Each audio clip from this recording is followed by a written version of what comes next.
ఎక్స్పైరీకి చాలా దగ్గరగా ఉన్న ఐటమ్స్ని డిస్కౌంట్స్ పేరుతో అంటగడుతున్నారు. ఆల్రెడీ కాలం చెల్లిన ప్రొడక్ట్స్ను కౌంటర్ మీద పెట్టి అమ్మేస్తున్నారు. ఏమాత్రం ఏమరపాటుగా ఉన్నా చెత్త కుప్పలో వేయాల్సిన పదార్థాలను ఆఫర్ల పేరుతో మనకి అంటగడుతున్నారు. ఈ తరహా విషయాలు కూడా ఫుడ్ సేఫ్టీ అధికారుల తనిఖీల్లో బయటపడ్డాయి. కాదేది కల్తీకి అనర్హం అనే విధంగా కల్తీ రాయుళ్లు రెచ్చిపోతున్నారు.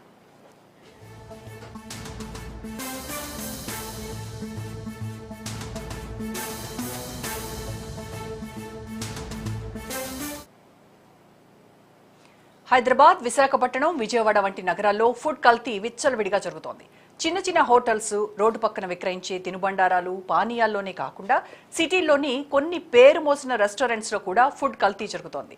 జంట నగరాల్లో నాసిరకం ఆహార పదార్థాలపై జీహెచ్ఎంసీ పెద్దెత్తున ప్రచారం నిర్వహించాల్సిన అవసరం ఎంతైనా ఉందని చాలా మంది అంటున్నారు.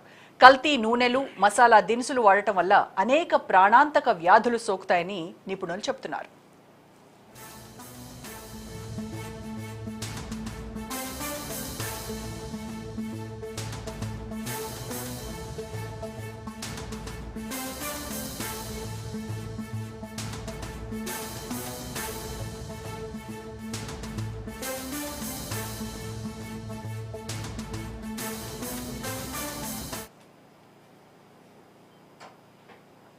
రైట్, అసలు హోటల్స్లో ఫుడ్ తినద్దు, తింటే ఏం జరుగుతుంది, ఎన్ని రకాలుగా అక్కడ ఎటువంటి చెకింగ్స్ జరుగుతున్నప్పటికీ కూడాను ఎందుకు జనాల్లో అసలు మార్పు రావట్లేదు, దీనికి సంబంధించి ఈరోజు మనం డిబేట్ స్టార్ట్ చేస్తున్నాము. డిబేట్లో పార్టిసిపేట్ చేస్తున్నారు ఓర్గంటి ఆనంద్ గారు, స్టేట్ ఫుడ్ కమిషన్ మెంబర్. నమస్తే అండి ఆనంద్ గారు. అండ్ వి గౌరీశంకర్ రావు గారు ఉన్నారు, రాష్ట్ర వినియోగదారుల సమాఖ్య గౌరవ అధ్యక్షులు. నమస్తే గౌరీశంకర్ గారు. అండ్ మనకి లైవ్లో జూమ్లో జాయిన్ అవుతున్నారు డాక్టర్ ప్రభు గారు, న్యూట్రిషనిస్ట్. నమస్కారం ప్రభు గారు. నమస్కారం. సో ముందుగా ఆనంద్ గారు మీతో స్టార్ట్ చేస్తాను. సో ఇప్పటి వరకు మనం పెద్ద స్టోరీనే చూసాము. ఇవి రకరకాలుగా రోజు మనం టీవీలో చూస్తున్నాము, న్యూస్ పేపర్స్లో చదువుతున్నాము. అక్కడ ఫలానా రెస్టారెంట్లో చెకింగ్ జరిగింది, అక్కడ వాళ్ళని పట్టేసుకున్నారు, సీజ్ చేశారు, ఇలాంటి వార్తలు చూస్తూనే ఉన్నాం. అయినప్పటికీ కూడాను ఒక 2 రోజుల తర్వాత మళ్ళీ అదే రెస్టారెంట్కి వెళ్ళడం చాలా ఈజీ అయిపోయిందనమాట ఇవాళ రోజుల్లో. ఎందుకు ఈ పరిస్థితి, అసలు ఎందుకు ఈ హోటల్స్, రెస్టారెంట్స్లో ఈ పరిస్థితి దాపురించిందంటారు? మానవ జీవితము యాంత్రికం అయిపోయిందమ్మా. ఇంటి దగ్గర వంట చేసుకొని పోయే అంత ఓపిక లేవు. భార్యాభర్తలు ఇద్దరు జాబ్ చేయడం వల్ల ఆ ఫోన్లో ఆర్డర్ ఇచ్చి ఇంటికి తెప్పించుకునేటువంటి పరిస్థితులు వచ్చినాయి. అది మారాల. ఎందుకంటే హోటల్లో ఆల్రెడీ కల్తీ ఉంటుందని చెప్పినప్పటికీ కూడా తింటున్నామంటే వాళ్ళ అవసరాన్ని బట్టి సరిపోవట్లేదు, ఇంట్లో టైం సరిపోదలేదు. కాబట్టి టైం కంటే ఆరోగ్యం ముఖ్యం. ప్రజలు కూడా చైతన్యం రావాలి. ఎందుకంటే ఇంత విషం తింటున్నాం, డబ్బులు పెట్టి విషం తింటున్నప్పుడు అవసరంలో గంట లేటు పోయినా ఇంకో గంట ముందు లేసైనా వంట చేసుకొని ఆరోగ్యవంతమైనటువంటి ఆహారం తింటే అది చాలా మంచిది. అంతేకాదు ఇప్పుడు హోటళ్ళల్లో కూడా అమ్మ చాలామందికి ఈ యొక్క కల్తీ జరుగుతున్నప్పుడు మన దగ్గర ఫుడ్ సేఫ్టీ ఆఫీసర్స్ సరి అయినటువంటి సిబ్బంది లేదు. ఈ మధ్య కాలంలో జిల్లాకు ఒక్కొక్క అధికారులు వచ్చారు, కానీ అంతకుముందు అయితే ఈ పూర్తిగా కూడా ఫుడ్ సేఫ్టీ ఆఫీసర్ లేవు, తనిఖీ లేవు. ఆ మధ్య మేము డీజీపీ గారితో, మహేందర్ రెడ్డి గారితో మాట్లాడినప్పుడు పోలీస్ డిపార్ట్మెంట్ వాళ్ళు చాలా కేసులు చేయడం జరిగింది. కానీ కేసులకు ప్రభుత్వాలు, చట్టాలకి ఏంది నిర్ధారణ కావాలి. నిర్ధారణ కావాలంటే ల్యాబ్స్ లేవు మన రాష్ట్రంలో.